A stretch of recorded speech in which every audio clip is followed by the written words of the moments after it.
Над 100 матуранти од источниот регион не можат да се запишат на еден од универзитетите во земјава. Наместо државна, тие положиле само училишна матура. Новиот закон за високо образование веќе не им дозволува на матурантите да аплицираат на некој од факултетите без да ги имаат оценките од државната матура.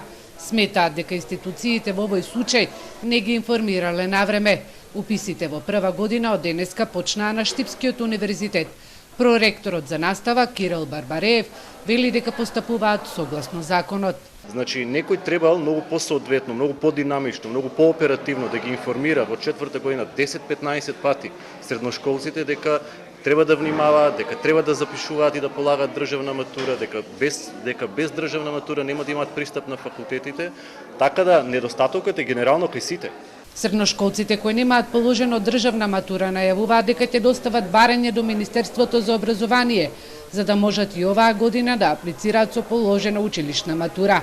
Десетина години на матурантите им беше дозволено да ги поминат уписите на факултетите со полесниот начин на полагање на училишна матура.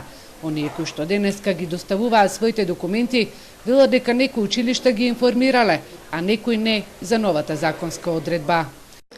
Да, го информира. Не. Никаде не го сретнахме тоа. Положивте државна матура? Да. Да, бев информирана, мене ми ова паузирана една година, па сега повторно се враќам назад. Во првиот уписен ден на Штипскиот универзитет Гоце Делчев аплицирале околу 501 бруцуши. Редица од родители и завршени матуранти оваа година имаше на медицинскиот факултет, каде што за една од студиските програми до попладневните часови аплицирале околу 200 кандидати.